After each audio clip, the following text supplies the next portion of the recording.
Olá, meu amigo. Recebi aqui o nosso amigo Anailton, né, professor Anailton, que é mestre em desenvolvimento humano, para falar sobre educação como a Sim. única via para o desenvolvimento humano.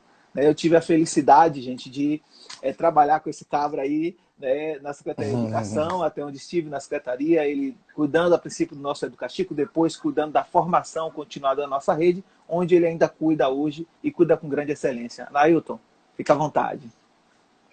Eu quero agradecer mais uma vez, professor Marivaldo, pela oportunidade e dizer sempre que o seu trabalho é legado, tá? É um legado já deixado. O que você vai continuar fazendo é apenas reverberando o que já foi construído, porque muito tem a construir também. E isso faz parte daquilo que está na sua veia, que é a educação. E Obrigado, aquilo que obrigado. também perpassa por aquilo que a gente acredita que é o desenvolvimento humano. Então, quando me veio essa proposta de falar sobre a educação como a única, né? E eu me questiono se é só a educação. Sim, E sim. aí eu quero começar com uma frase de Bell Hooks, quando ela diz assim: ser oprimido significa a ausência de escolhas. Ser oprimido significa a ausência de escolhas. De fato, professor Marivaldo e todos os ouvintes, eu quero aproveitar e saudar também a nossa secretária, Raiz, que está aí ao vivo com ela, todos os professores, todos os diretores, gestores que estão nos ouvindo, familiares que também estão online. Também quero saudar sua família, tá, professor? Saudar sua família, Maravilha. que eu sei que está torcendo sempre e Obrigado, com está sempre no meu certeza. coração. Aproveitar e saudar a nossa Então, secretária Rajoyce também por essa grande sim, parceria, sim, está aí sim. conosco. Eu estou aqui manuseando, tentando É, identificar as pessoas. Ela também, estou vendo que ela está presente também. Seja muito bem-vinda, é. Rai. Você é uma grande guerreira. Você e toda a rede Bom. municipal de educação. Fique à vontade. E quero saudar também o professor Paulo, que está dividindo esse momento conosco, a professora Cristiana também. Então vamos lá.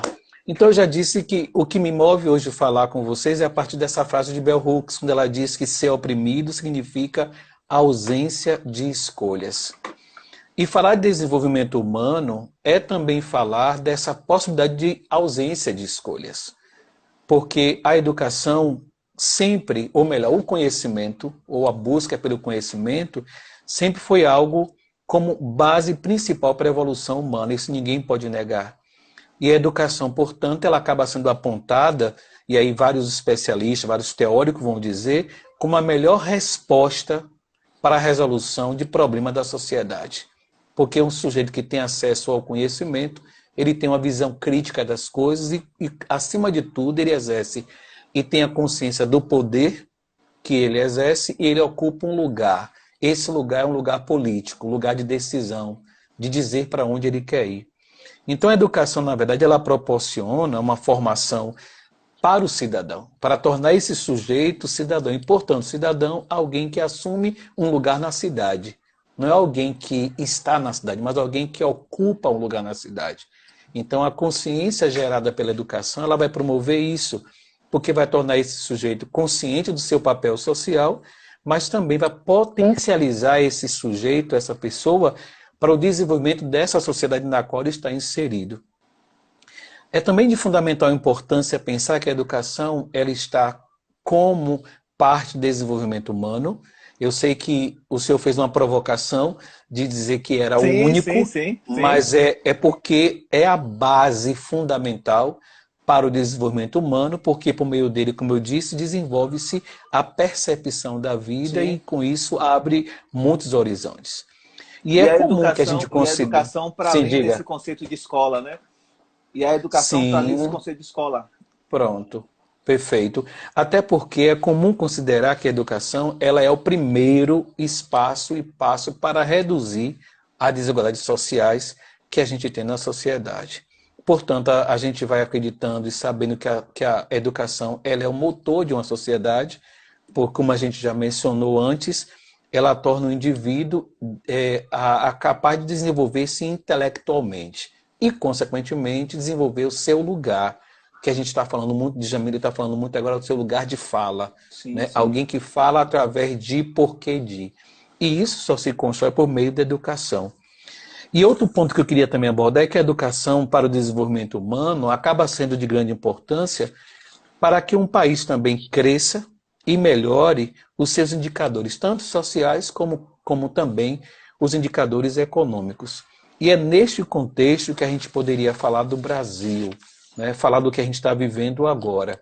Portanto, a escola ela é acessível à grande maioria da população, e é o que alguns teóricos já dizem e já aclamam, que a educação, ela, para ser de todo mundo, ela precisa ser universalizada.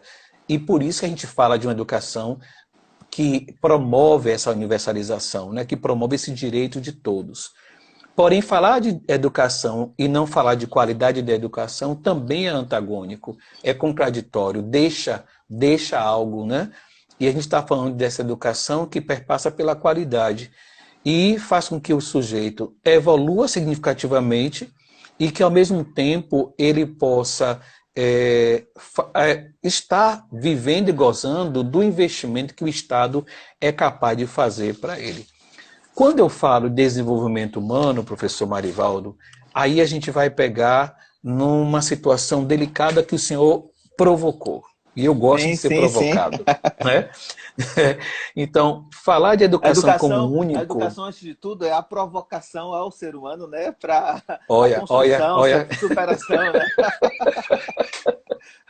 É bom, perfeito, perfeito. É sempre bom, né? A gente sempre amplia, né, no entendimento. Então, a gente falar de educação como único meio, né, desse desenvolvimento humano é pensar também que esse desenvolvimento, para acontecer, ele compromete um país. Ele compromete porque e porque esse Estado e esse país precisa garantir o bem-estar da população. Então, não adianta eu dar educação se em outros aspectos o ser humano não está bem. Por quê? A educação, ela de fato, ela não é o único meio de desenvolvimento humano, mas ela é a base para chegar a esse desenvolvimento. Tudo, né? Sim. Por que eu digo isso? Porque existem fatores, e tantos fatores são também fatores sociais, que não aparecem na sala de aula, mas ao mesmo tempo estão na sala em forma implícita, que nem sempre vai ser possível enxergar, porque você vai encontrar pessoas que não vão conseguir entender o porquê que certos alunos chegam na escola com fome. Por que certas mães só mandam o filho para a escola porque lá está garantido a alimentação. Ela não pensa primeiro na educação, ela pensa primeiro no alimento. Na sobrevivência, e isso tem, né? Na sobrevivência. Então, por isso que eu digo, na educação você encontra outros fatores determinantes para o desenvolvimento humano desse sujeito e que nem sempre está no currículo. E falar de desenvolvimento humano também implica na relação com as capacidades e as oportunidades que cada sujeito que está inserido nessa sociedade, ele tem que dispor. E sabe o que é mais interessante, professor Marivaldo, é que, e aí eu falo também para todas as pessoas que estão nos ouvindo, que falar de desenvolvimento humano também é dar às pessoas o direito dela escolher a vida que ela quer ter. Olha que coisa fantástica, né? O direito de ter a vida. E eu pergunto, será que alguém escolhe passar fome? Claro que não, né?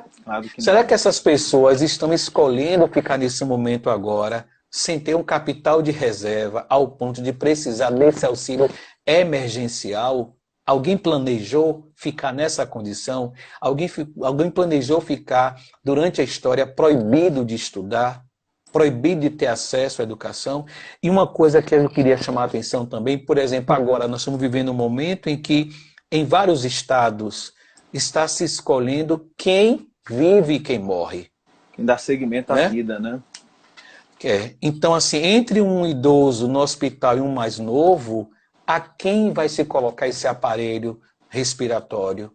Então, quando se fala de desenvolvimento, isto aí não pode acontecer, porque é o sujeito quem vai ter garantido pelo Estado essa condição de sobrevivência. E daí, Anelton, a grande importância de um Estado com projetos que possam, de fato, promover essa condição digna, né? Essa condição digna para que a sociedade possa desenvolver, alcançar, ao acessar a escola, ou seja, a educação formal, que possa acessar em condições de promover o seu desenvolvimento, né? Por isso que o Estado tem um papel tão importante, e na medida que os serviços que esse Estado vem a prestar a uma sociedade a partir da escola, mas também das mais diversas instituições, e aí a gente pode estar citando, né, várias outras que existem hoje, se a gente observar esse benefício, né, que o auxílio emergencial que você citou inicialmente aí,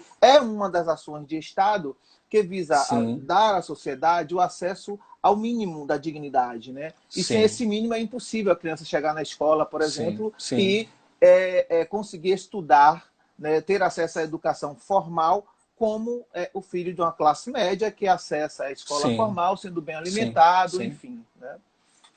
E, na verdade, professor Marivaldo, esse momento que a gente está vivendo agora, esse momento do coronavírus, ele, na verdade, ele descortina que o Brasil ele tem o desenvolvimento dele humano comprometido desde 2018, que nós tivemos uma queda muito significativa nos índices de desenvolvimento humano no Brasil em especial. Por quê? A gente está falando de desenvolvimento que implica diretamente em algumas dinâmicas sociais, econômicas, políticas e ambiental. Por isso que eu digo, não é só educação. Né? E o desenvolvimento humano ainda, ele vai focar, como eu disse, no bem-estar social das pessoas. E esse momento da pandemia, ele acaba mostrando que nós não estamos desenvolvidos, embora o Brasil esteja no 79º país de arrecadação, né? De lucro. Sim. Mas, no entanto, a gente está com uma desigualdade social muito grande, para além do que a gente gostaria. Porque, com isso tudo, a gente vai percebendo que isso não quer dizer, falar em desenvolvimento humano também, queria chamar a atenção, isso não quer dizer que a gente precisa fazer com que o povo acumule dinheiro, acumule bens, né? Que haja um aumento na conta bancária das pessoas. Nós estamos falando na ampliação de possibilidades, das escolhas e da liberdade de decidir. E é por isso que três aspectos são fundantes, e eu já vou encerrando minha fala, né, para me comprometer com os 10 minutos da gente. Né? Fica à vontade, então, assim, maravilhoso, três pontos fundantes para o desenvolvimento humano, que é diferente dos pontos abordados. Quando você fala de qualidade de vida, você está falando no aspecto, por exemplo, para calcular o índice de qualidade de vida da pessoa, se analisa o aspecto físico, psicológico, o nível de independência, as relações sociais no meio ambiente e os aspectos religiosos. Quando a gente vai para o desenvolvimento humano, professor Marivaldo e todos que estão nos ouvindo, três aspectos são fundantes. O primeiro dele é a educação. Então, é preciso que o Estado garanta a vida longa. E é preciso que as pessoas tenham o direito de sobreviver com dignidade e viver com dignidade. Isso também faz com que se eleve a expectativa de vida das pessoas. E hoje você está vendo aí agora, né, com essa pandemia, se de fato essa pandemia chega para os bairros periféricos de Salvador, chega para os municípios, o Estado não terá condição de abarcar tudo isso. É por isso que cabe ao Estado gerar essa segurança, proibir, né, impedir os acessos das pessoas, convocar as pessoas a colocar máscara, garantir os equipamentos, né, o EPI para os médicos, para toda a equipe médica.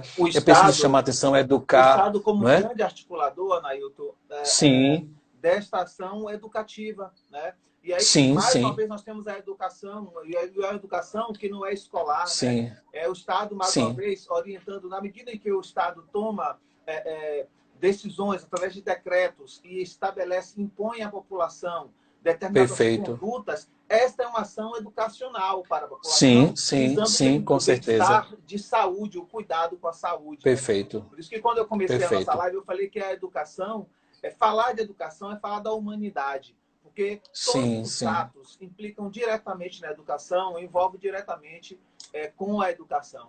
Enfim. Perfeito. Eu já vou concluindo, então, pensando também agora que o segundo aspecto desse desenvolvimento humano é a educação. E aí a gente precisa manter baixos o índice de analfabetismo. para que haja, de fato, desenvolvimento humano, é preciso que algumas condições sejam dadas às pessoas. Entre elas, a gente vai garantir agora o baixo analfabetismo, né, o número baixo desse analfabetismo. Segunda coisa, que é promover a capacidade do indivíduo de interpretar texto. Aparentemente, o que a escola faz, isso vai servir para a vida, para que o sujeito assista um jornal, assista um filme, ouça uma música e consiga interpretar. Consiga distinguir o que é bom, o que é agradável, o que é que aquela música quer dizer com isso. Até para um sujeito estudar a Bíblia, por exemplo, que nós estamos num país laico, mas a gente sabe que é uma predominância cristã, até para um sujeito interpretar a Bíblia de uma forma crítica, ele precisa da educação. Né? Compreender. Ele precisa compreender. E isso só se dá por meio da educação, sim, que vai gerar essa capacidade de aprendizagem. E, por fim, ainda voltando na questão da educação, é que esse sujeito seja capaz... Sim. Interrompendo um pouquinho. Fica à vontade, é um bate-papo.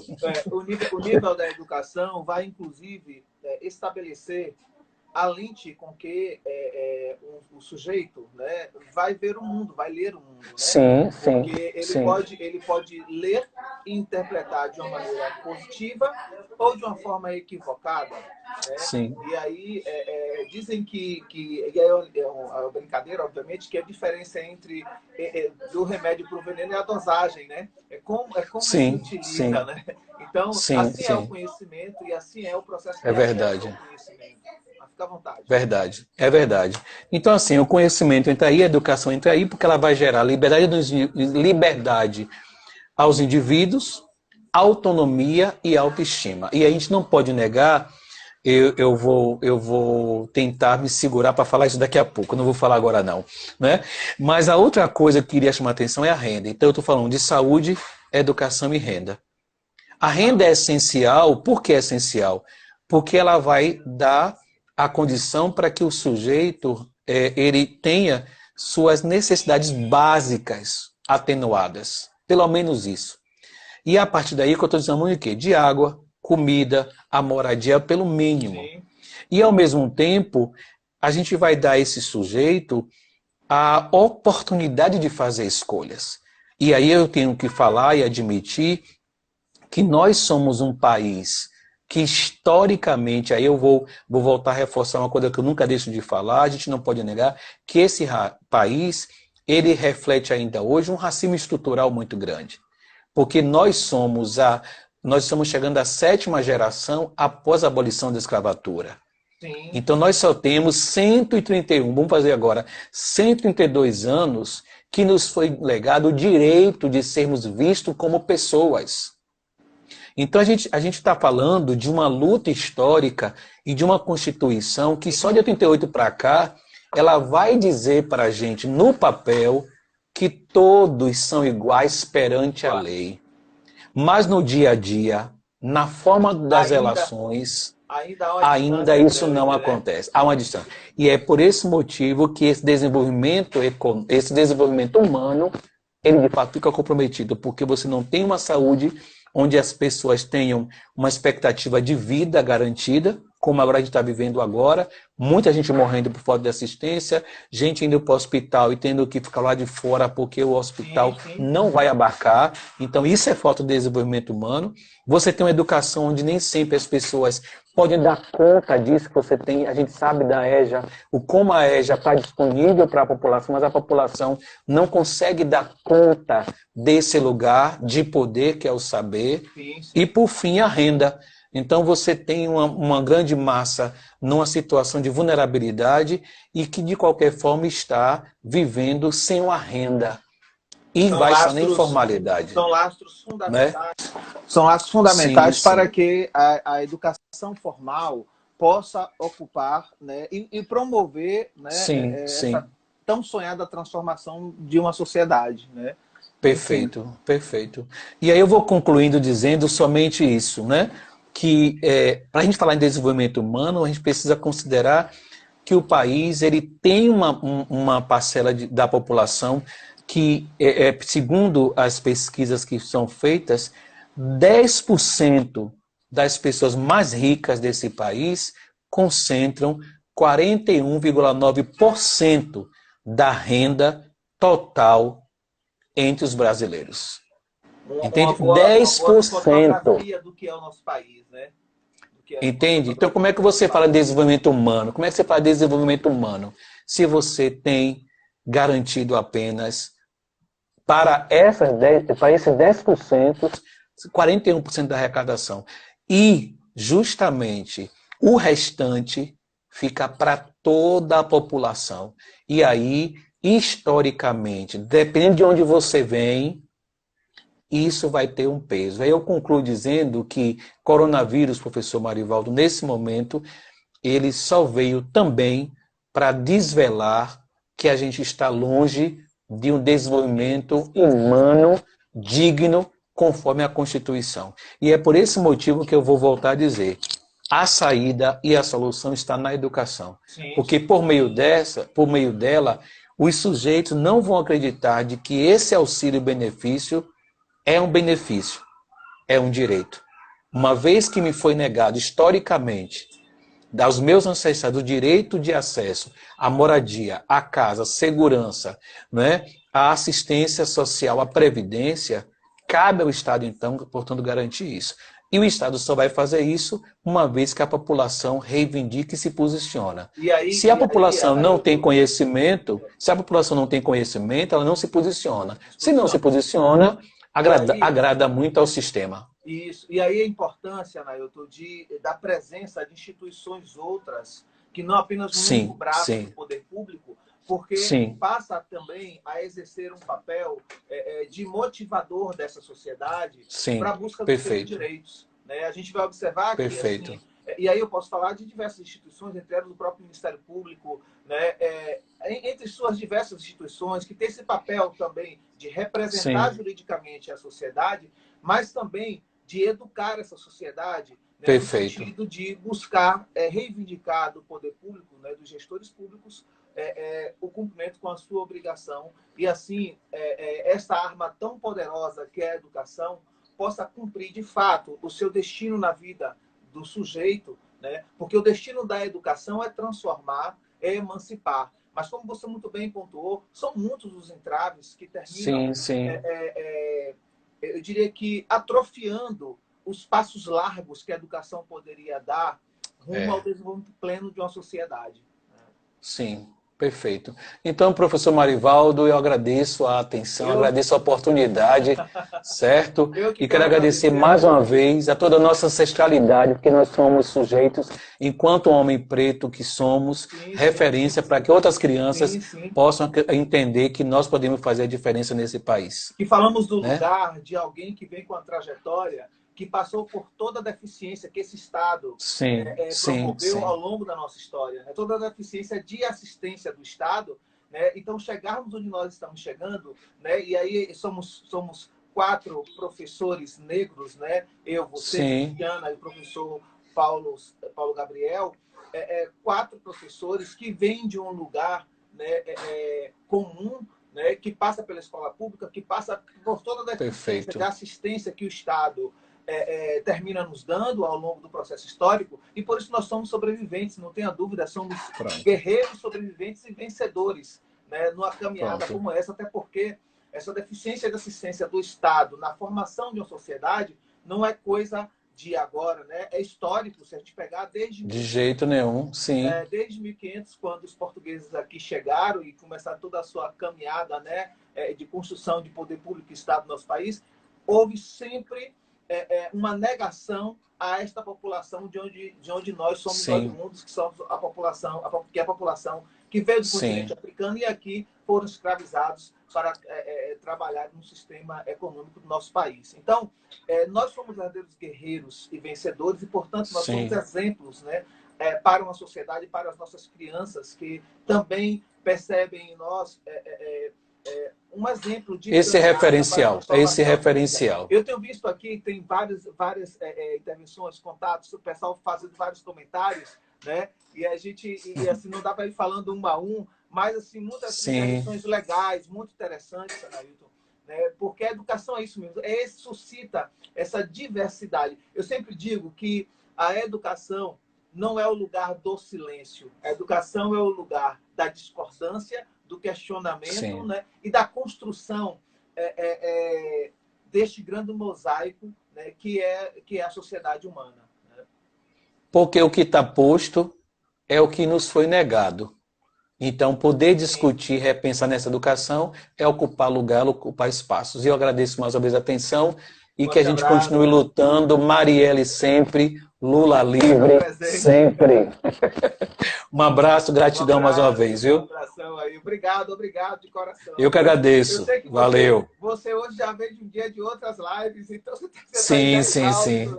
Mas obrigado, você sempre conhece o nosso debate. Tá bom, valeu. Valeu? Obrigado, professor. Um abraço a todos e a todas. Pois é, pessoal. Aí nós tivemos a participação do nosso amigo Anailton, né, com uma grande contribuição, né, falando, né, do seu lugar, né, do lugar de que tem a trajetória que tem. Anailton, né, é fantástico, eu sou suspeito para falar, sou um fã, né, mas com uma grande contribuição, sempre trazendo uma discussão muito crítica, né, acerca da educação, da deficiência do Estado, no sentido de ajudar a promover esta sociedade, né? E aí, quando eu levo para ele esse tema de educação como uma única via, é de fato uma provocação mesmo, porque a educação deve ser essa única via, mas nós sabemos que os diversos entraves que terminam trazendo a deficiência para a educação, entre eles, não tenha dúvida, né, que a infraestrutura na vida do sujeito, a pobreza é um dos elementos que termina atrapalhando bastante, no sentido de que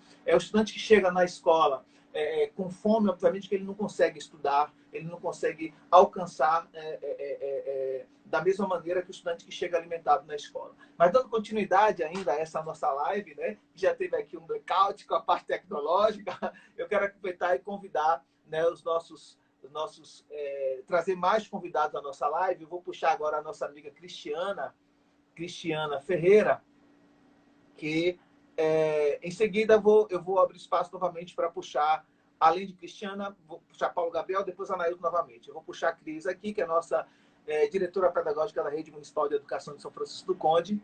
Cris, seja muito bem-vinda. Um momento só, está adicionando. Pois é, finalmente. Agora foi. Agora nasceu essa criança, né? Agora saiu. Cris, seja muito bem-vinda, querida.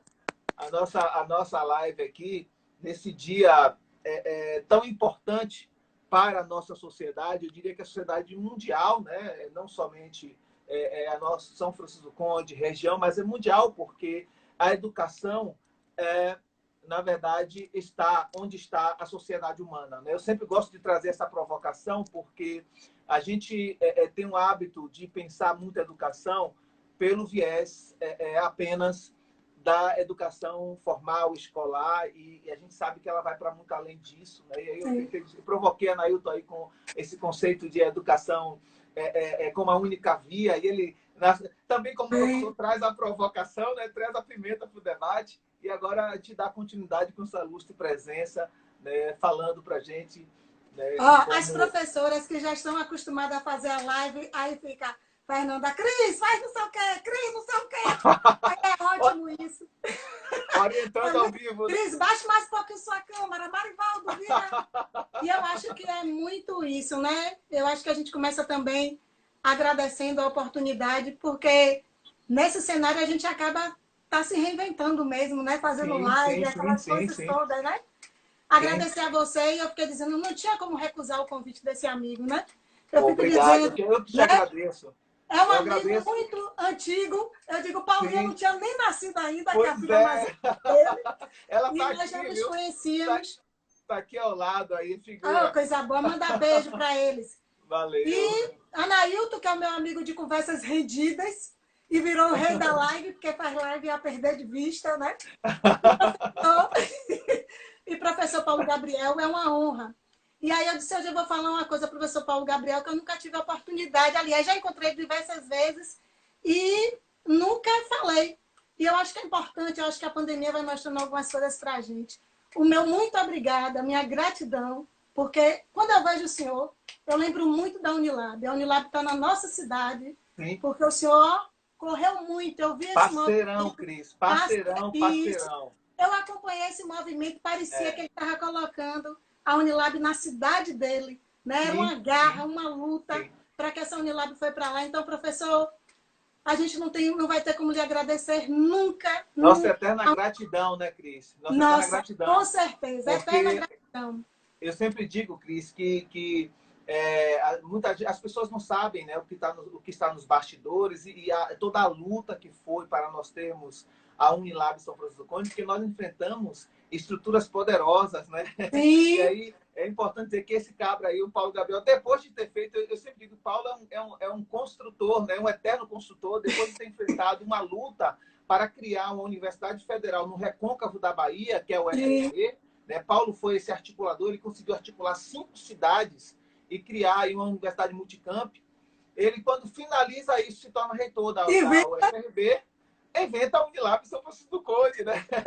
Que foi assim mesmo. Ele que estava na sala do nosso presidente, então presidente Lula, junto com o ministro Haddad, o deputado Zezéu, e este cabra foi assim, de uma grande contribuição para a nossa cidade. E eu sempre digo que São Francisco do Conde será eternamente grata por esse grande feito. Né? Sim. E aí eu acho que a gente inicia isso. E inicio também fazendo uma saudação aos profissionais da educação, principalmente por esse cenário que nós estamos vivendo. Né? É um cenário difícil. A gente tem a questão dos profissionais de saúde que estão à frente mesmo, mas nós também, profissionais da educação, estamos sendo muito desafiados com esse cenário, que é muito novo. Inovar, né? A inovar. E ele é muito incerto, né? Ele é muito incerto. Então, eu saúdo mesmo todos esses profissionais que fazem a educação no nosso país, o como a gente tem tentado fazer, continuar a fazer, mesmo com todas essas questões. E aí, quando eu fui pensando, quando o Marivaldo fez esse convite, eu disse, a gente vai por onde para poder falar dessa educação emancipadora? E aí eu acho que o meu agradecimento vem para o professor Paulo Gabriel exatamente por isso, porque eu acho que a Unilab contribuiu e contribui demais da conta para essa perspectiva, né, emancipadora de fazer a educação. Porque a Unilab nos provoca o tempo todo, enquanto Rede Municipal de Educação, contribui muito com a gente. Então, por quê? Porque quando eu pensei na perspectiva, qual o caminho para poder a gente falar dessa educação emancipadora? É a perspectiva que a gente tem, por exemplo, de uma Constituição desse país, que fala exatamente isso, que nós somos sujeitos de direitos. Direitos sociais, direitos individuais, direito à liberdade, direito à convivência, né, dentro dos nossos preceitos, sem preconceitos. E aí eu fiquei pensando, o que significa emancipadora? Eu acho que é uma palavrinha boa para a gente pensar, que está lá a palavra na nossa Constituição falando disso como um princípio, né? Que é a liberdade. Falar de uma educação emancipadora numa rede é falar de uma educação para a liberdade, é falar de uma educação para a independência, é falar para uma educação que é de todos, mas é de cada um. Porque eu penso numa perspectiva que é da igualdade, mas que é da equidade também. Sim, eu não posso, né? Eu preciso pensar numa educação não pode ser visto fora desse parâmetro, né? Sim, sim. Há quem diga que esta é uma utopia, mas se não fossem as utopias, a sociedade nunca alcançaria o desenvolvimento, né? Porque a educação é este lugar da utopia, esse lugar de buscar por um mundo novo, por uma vida melhor, através deste enfrentamento. E aí, puxando um pouquinho só, Cris, ao que você pontuou com relação à Unilab, interessante porque a Unilab chegou provocando a nossa cidade, né? Mexendo com as estruturas, mexendo com a lógica. Né? E é assim que a universidade faz em todo lugar que ela vai, em todo lugar que ela chega. Seja da grande cidade a uma pequena cidade, a universidade tem esse papel de provocar a nós sairmos daquele lugar confortável, do lugar em que nós pensamos as coisas da mesma maneira sempre. Né? Isso é comum a qualquer sociedade. Então, a universidade vem e provoca isso. Isso. Né? E aí, Vanise está dizendo, Vanise está lembrando uma coisa interessante que eu estou vendo aí. O nosso campus é o campo dos malês. Dos malês, resistência, né? E é muita resistência que a gente... A gente fez uma dinâmica na Direp no início do ano e a minha palavra é resistência. Aí cada um escolheu sua palavra do ano. Aí ele disse, minha irmã, resistência é muita luta. Eu disse, mas não tem como fazer a educação pública sem muita resistência, sem muita luta. Na história da nossa cidade. Sim.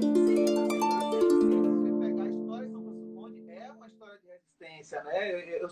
Eu sempre sou muito apegado a essa questão da participação sobre os ucrânios na independência do Brasil e lá está a resistência. Então, tudo a ver, né? Malês, resistência. E a gente fica falando, os mais velhos vão entender mais, a Revolução do Xangó, que a gente precisa fazer. E aí, a Revolução do Xangó é exatamente essa perspectiva dessa educação emancipadora. E a gente, aí Ivanise já veio, e viva Paulo Freire, com certeza, né? O nordestino, né? Brasileiro, Sim. patrono da nossa educação. E quem melhor falou desta educação emancipadora, dessa educação que é para além, é para a liberdade, é para a independência. E fazer uma educação dessa não é fácil. Não é fácil pensar e executar. Uma luta diária, né? Uma luta diária, uma luta cotidiana. O que nós estamos fazendo neste momento de pandemia, neste cenário que nós estamos vivendo, é exatamente isso, é exatamente resistir. Nós estamos resistindo. A Nailton foi falando de alguns pontos, e todas as vezes que a gente vai falando com os professores da rede, com os profissionais da rede, a gente tem falado exatamente isso. Nós estamos num momento da educação brasileira, que a perspectiva pedagógica existe, mas a perspectiva social, a perspectiva econômica, a perspectiva emocional são extremamente fortes. São extremamente... Nós precisamos o tempo todo estar cuidando disso. Pensar isso é pensar numa educação emancipadora. E a educação tem um papel de provocação, né? Sim. E aí a gente vai para uma outra questão que o tempo todo você vai trazendo também, que é essa educação integral humana. Isso é pensar uma educação emancipadora. Quando a gente pensa nas várias perspectivas que esse humano tem. E no processo formacional, eu preciso exatamente ver esse ser humano desse jeito. Então, hoje, quando a gente faz abordagem para as equipes das escolas, a gente pensa muito mais na perspectiva de acolhimento. Quando a gente propõe um trabalho com eles, com as famílias, a gente diz isso. A gente quer a conexão. A gente não quer, se o menino fez 10, 15 atividades, quantas foram? Nós queremos uma conexão com essa família, de estar junto, porque é uma troca. Ao mesmo tempo que eles vão nos dando força, né? Nós também vamos dando força para eles. Então, é muito nessa perspectiva. É uma dupla via, né? Precisa de dupla via.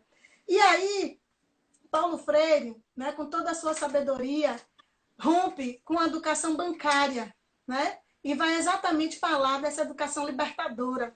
E aí ele tem uma frase dele que é, né, a gente sempre repete, porque não tem como não falar de Paulo Freire e das suas frases. Ninguém educa ninguém, ninguém educa a si mesmo. Os homens se educam entre si, mediatizados pelo mundo. Então, eu acho que quando ele traz isso, é perfeito. Né? Nosso patrono, né? Referencial. Sim, que o governo federal não quer, mas... Pois é. Mas somos resistência, né? Somos resistência. E aí, quando a gente pensa nessa perspectiva dentro de uma rede, a gente fala exatamente do que a Nailton, um dos pontos que a Nailton trouxe, a educação como transformação social. Uma educação que vai pensar nesse todo, porque é isso que a gente tem feito. A gente tem, mas não dá conta do todo, não dá conta do todo nesse momento que nós estamos vivendo. Nem nos outros. Embora toda a nossa luta seja para dar conta de todos, sim. Mas o que a gente tem tentado é esse todos e cada um. Então, quando a gente pensa isso dentro de uma rede, como é que a gente traduz isso numa rede pública de ensino? Eu sou, assim, uma apaixonada pela educação básica, né? Eu tenho um amigo que disse que quando eu falo de educação básica, ele queria que parece que estou na militância. Eu disse, quem disse você que eu não estou? Eu estou sim. Mas né? A educação é, antes de tudo, um lugar dessa militância, né? Um lugar dessa militância pró-melhoria social, pró-transformação social. E se você observar, foi muito provocativo cada tema, né? De cada participação dos convidados. É para trazer mesmo esse sentimento de que, quando a Nailton falou assim, olha, essa é uma provocação para a gente debater a única via, porque é sim, porque observe, em que pese hajam todos os entraves, mas é a educação que tem esse farol, né? Esse farol para apontar a possibilidade de ter vias melhores, caminhos melhores, exatamente, né, através dessa educação que é resistência, né? Essa educação que está muito lastreada no conceito de Paulo Freire, né? E entre outros tantos teóricos que, na verdade, tiveram a experiência de vivenciar a educação e perceber a importância dela para que o nosso país possa desenvolver. Desculpa, alguém botou aí, militar é vida, e eu acho que é isso mesmo. Então, é vida, todas as vezes que se fala de educação básica, Ave Maria, a pessoa já começa a se tremer toda, né? Aí, deixa eu ver, não sei o quê. Porque eu acho que é isso mesmo. A educação pública, a educação básica, ela tem uma questão que é surreal. E quando a gente está nessa perspectiva da gestão, da questão pedagógica, então eu disse, eu vou exemplificar uma coisa, que é a construção do nosso referencial curricular. Quando a gente, na rede, né, você enquanto secretário, quando a gente pensa nessa construção, a gente pensa exatamente nessa perspectiva emancipatória. A gente pensa num currículo, que é um currículo etnoconstitutivo e multirreferencializado. Por quê? Porque a gente quer, na verdade, pegar os saberes e os fazeres da sociedade. Pegar os vários olhares para dentro dessa realidade. Como é que a gente percebe esse fazer? Por quê? Porque aí eu considero todos os sujeitos. Eu considero os implicados e os implicantes. Sim. Eu considero os atores e atrizes curriculares nesse fazer. Aí Marcinha está dizendo, sua paixão é referência para muitos. E a sua também, Marcinha Marino, quando traz a perspectiva da EJA. A gente fica no cotidiano com essa educação. Uma guerreira que defende. É uma guerreira. Defende com unhas e dentes, né? Porque é uma militância mesmo que a gente acaba fazendo nessa educação básica, porque nós somos implicados, porque nós somos implicantes nesse fazer. Então, quando a gente constrói o nosso referencial curricular, a nossa base é exatamente essa. E aí, o professor Roberto Sidney vai trazendo os atores e atrizes curriculantes deste fazer. E pensar que são atores e atrizes curriculantes é exatamente pensar nessa perspectiva emancipatória de uma rede. Porque pensar essa concepção, como é, o que a gente entende que é fazer educação neste lugar? A gente está fazendo educação neste lugar para quê? A gente está fazendo educação neste lugar para a liberdade. Né? Para a liberdade, o que nós queremos alcançar, né? Sim, sim. Por que a gente está fazendo isso? Então, e aí a gente botou, aí tem uma parte que vem quando a gente fala dessa multirreferencialidade, conhecimento humano é relativo, parcial e incompleto. Porque a gente está aprendendo o tempo todo. Porque a gente aprende o tempo todo com o outro, porque a gente aprende o tempo todo no mundo. Então, a gente não perde isso de vista na hora que a gente constrói o nosso referencial. É um desafio gigantesco fazer isso. Não é fácil fazer. Eu sempre digo, Cris, que quando às vezes a gente comenta que a educação, o currículo, né, e a gente teve assim, a felicidade ao longo desse período de trabalhar nessa experiência, né, com a nossa rede, né, e assim, o currículo é construir, é a alma da educação, né, e o que nós estamos fazendo é prospectando um projeto de cidade, um projeto de futuro, através da educação. Né? E daí a sua fala ela se torna muito forte, exatamente porque a gente traz o currículo para o centro de um plano de cidade, de um projeto de cidade. Né? Aí Fernanda está aí, que é apaixonada por José Pacheco, né? E aí Fernanda está aí, é exatamente isso mesmo, a comunidade... Fernanda Costa, professora. Fernanda Costa, joia. E aí ela está nos comentários, e aí ela é apaixonada por José Pacheco, e aí essa perspectiva de comunidade de aprendizagem mesmo, sim, né? Sim, porque cada um vai contribuindo. Outro dia eu estava assistindo uma live que ela fez no Instagram dela, e aí ele disse assim, enquanto as questões, o sucesso era individual dos professores na escola da qual ele trabalhava, não andava. Ele compreendeu que precisava ser de equipe, para que as coisas acontecessem. Isso é libertador, esse entendimento, ele é libertador. Sim, nessa comunidade de aprendizagem que cada um, não é quem sabe mais ou quem sabe menos, são conhecimentos que se completam. Então, quando a gente fez a proposição do nosso currículo, a gente teve a base, a BNCC como base, para a gente, claro, mas nós fizemos opções. Nós fizemos opções como atores e atrizes curriculantes que somos. Que pensamos, que temos as experiências. Então, o nosso currículo, quando a gente colocou isso para a rede, as pessoas não acreditavam muito que elas iriam escrever e não copiar a base. Um ato democrático, né? Um ato democrático. Não acreditavam no ato democrático. Que também é o lastro, né? A educação é o lastro da democracia, né? Deve ser o lastro da promoção constante da democracia. Sim. Então, quando a gente resolve, né, neste ato de buscar a construção de um currículo de maneira democrática, e eu sei que no início muitos ficaram desconfiados, né? Qual é o pessoal aí com isso? Né? também isso mostra também um lugar de onde nós falamos e uma postura que nós falamos, né? Desse conjunto. E aí, a gente, na verdade, vai fazendo essa perspectiva. E isso, já está lindo dizendo, Natalia, a secretária está aí, ó. Currículo local. Exatamente isso. Exatamente. Não perde de vista o nosso lugar de franciscano, deste lugar, sim, mas é um franciscano para o mundo, do mundo para São Francisco e de São Francisco para o mundo. Isso é ser emancipatório, né? Isso é uma educação de uma rede que pensa para além dos seus muros. Então, essa é uma outra perspectiva fundante desse nosso fazer. E aí, quando a gente vai falando dessa perspectiva da construção do nosso currículo, e aí você foi dizendo, isso é um projeto de cidade, porque isso altera realidades. Isso altera as situações, os cenários. Que cenários nós temos e que cenários nós queremos. Sim. Então, é muito nessa perspectiva que a gente vai trazendo. E é muito interessante o processo. Não é um processo fácil. Fazer essa construção, passo a passo, tudo juntinho, não é fácil. Mas o tempo todo, eu acredito extremamente que é possível fazer.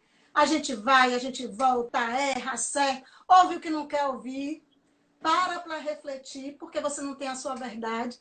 Não é só a sua verdade, tem tantas outras verdades. Então, o processo de construção do currículo de São Francisco do Conde, né, que você teve à frente disso, é fantástico nessa perspectiva.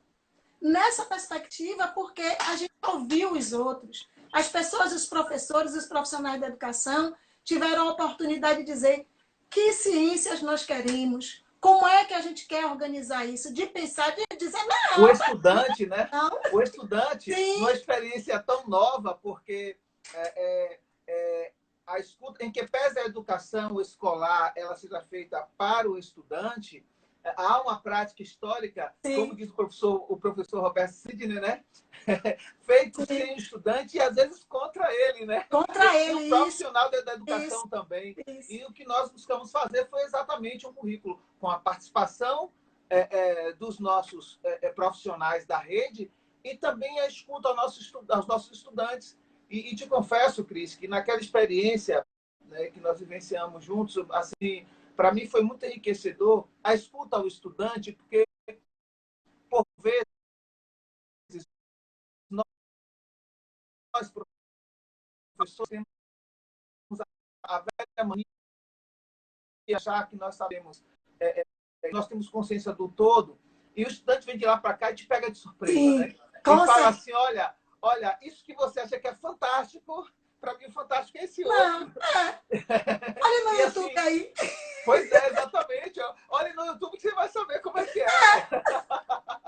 E assim, ó, isso termina sendo muito enriquecedor para nós também como profissionais, né? Então essa experiência do currículo foi muito fantástica porque nos colocou em lugares diversos, né?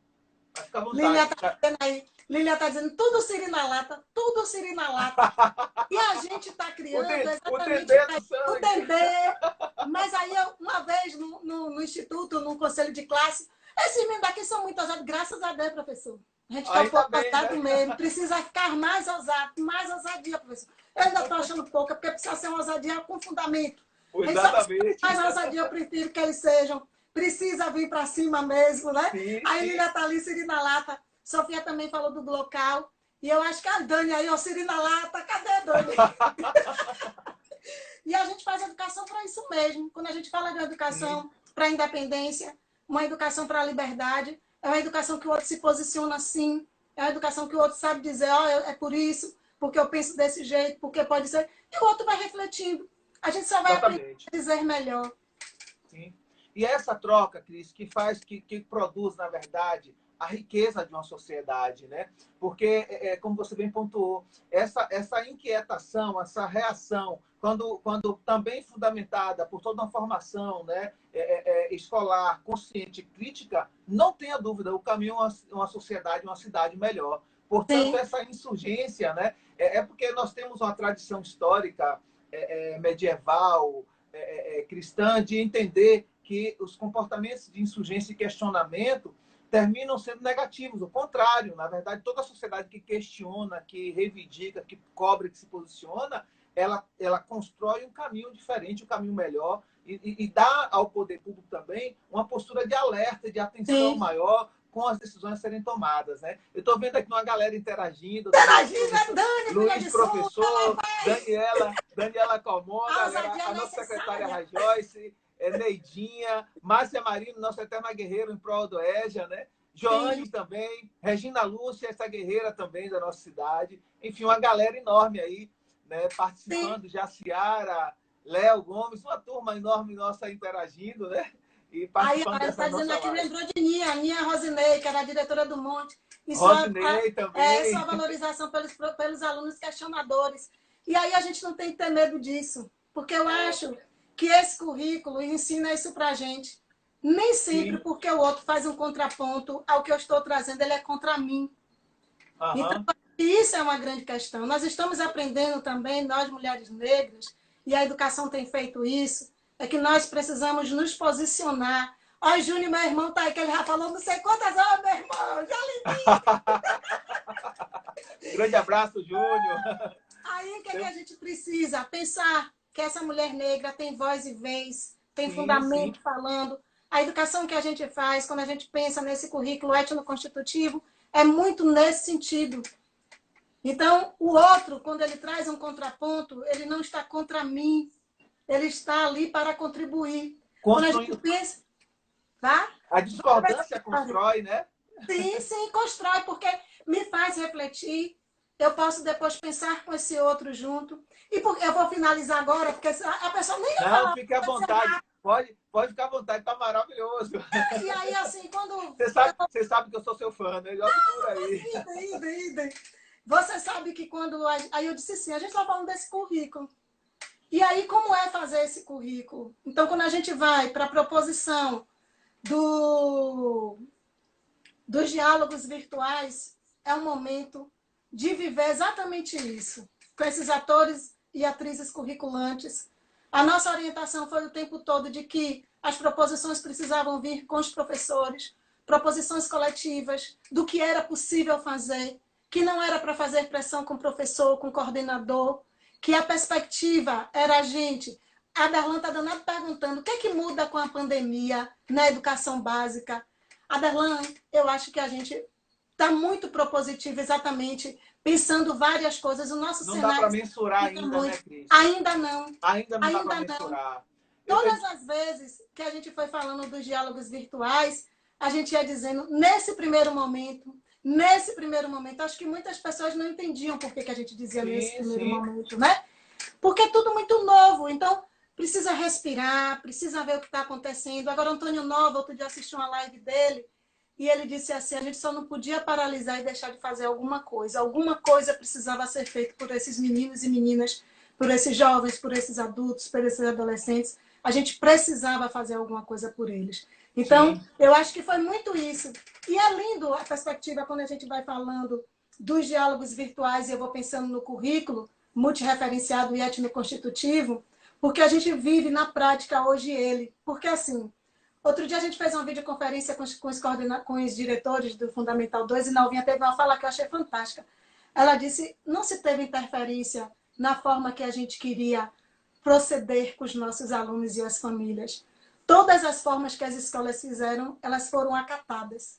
Por quê? Porque está diretamente entrelaçado, Cris, com o ato da construção do currículo, né, que é o ato democrático, né?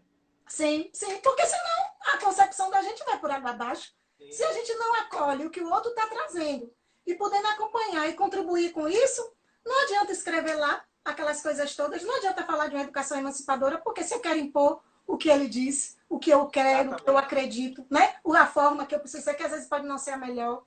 E aí... Isso às vezes assusta, né? Eu sempre digo, às vezes assusta aqueles que não estão acostumados com o ato democrático, porque, olha, eu diria que a democracia, em que pese esteja constantemente em debate, discussão, mas vivenciar o processo democrático ainda é assustador para muitos, né? As pessoas olham com certa desconfiança, né? E aí o fortalecimento da escola pública é fundamental para que essa democracia ela seja plena, com o cidadão, o estudante, o cidadão como modo geral, fazendo intervenção e provocando o mesmo poder público, provocando o Estado, para que ele se vire e dê conta do seu papel. Sim, Né? sim. E aí, a gente tem uma perspectiva de o que eu acho, Aberlan, que a gente tem feito muito. É o instrumento de poder mesmo. O currículo é um instrumento de poder. O currículo é poder. Poder de decisão, poder de concepção, poder de liberdade. É poder. Currículo é poder. Território de poder. Não tem jeito. Né? Não tem para onde correr isso. E aí, a gente dizia o tempo todo, nosso objetivo qual é com os diálogos virtuais? Nosso objetivo é estabelecer uma rotina de estudos e de aprendizagem com os nossos alunos e articulação escola-família, de não se perder isso. E é fantástico o depoimento dos professores. Todos os dias eu recebo, de professor, de coordenador. E é lindo ver. Outro dia um professor, e me chama extremamente a atenção, do Fundamental 2, mandou mensagem para mim elogiando o site do SES. Não é a escola dele. Ele, Cris, o site está fantástico.